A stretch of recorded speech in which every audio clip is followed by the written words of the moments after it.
The Democrat Party is in disarray. Kamala supporters think Biden should have dropped out sooner. Biden supporters think he would have won and that Kamala should have never replaced him. Some Democrats think wokeness and far left politically violent radicalism is what some of the problems were. Some Democrats think the party isn't woke or radical enough. However, a consensus is forming that the path forward to reconnect with more voters can only be charted if wokeness, far left radicalism, and cancel culture are left behind. Today, Matt Iglesias outlined his 9-point vision for what he calls common sense Democrats, which looks an awful lot like a return to reasonable liberalism and sanity.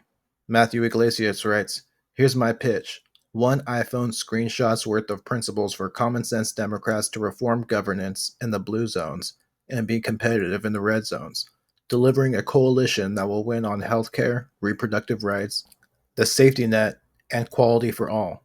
Economic self-interest for the working class includes robust economic growth. Climate change is a reality to manage, not a hard limit to obey. The government should prioritize the interest of normal people over those people who engage in antisocial conduct. We should, in fact, judge people by the content of their character rather than by the color of their skin. While race is a social construct, biological sex is not. Academics and nonprofit staffers do not occupy a unique position of virtue relative to private sector workers. Politeness is a virtue, but obsessive language policing alienates normal people and degrades the quality of thinking. We are equal in the eyes of God, but the American government can and should prioritize the interests of American citizens. Public services must be run in the interests of their users, not their providers."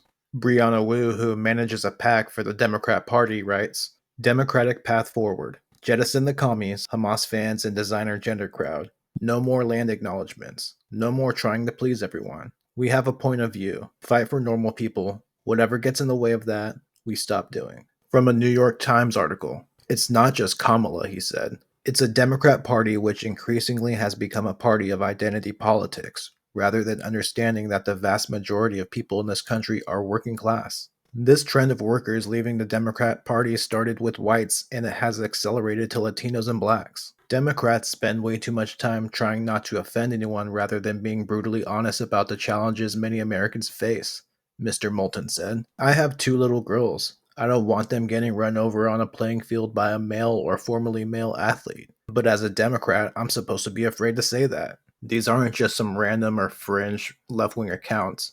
These are operatives and thought leaders inside the Democrat Party." Even the narrative in the mainstream media is starting to undergo a major shift.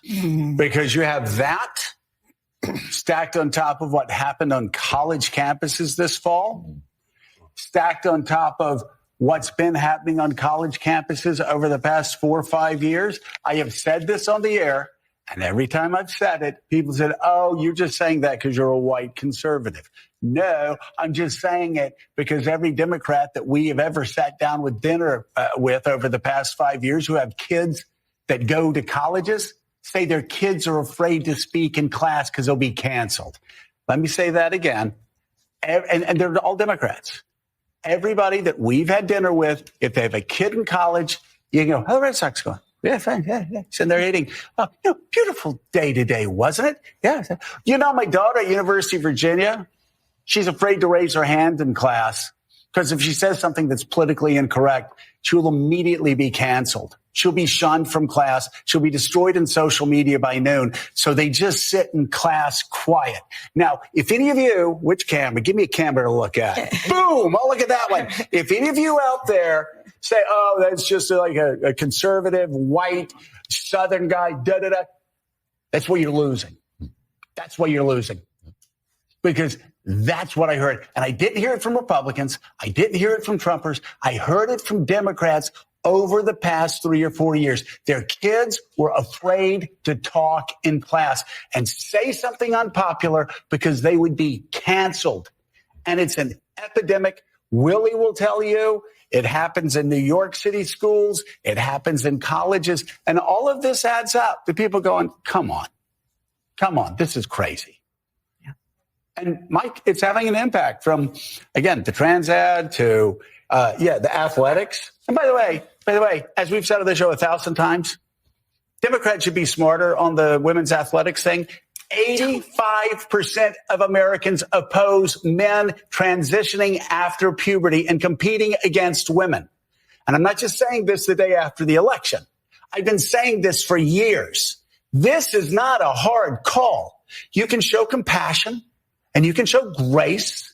And as the Republican governor of Utah said, let's figure out a way to do this. But one way we don't do this is by allowing men who transition after puberty competing against young girls who have been working their entire lives to be as good as they can be, and then they get destroyed in the pool, on the track, et cetera, et cetera, et cetera.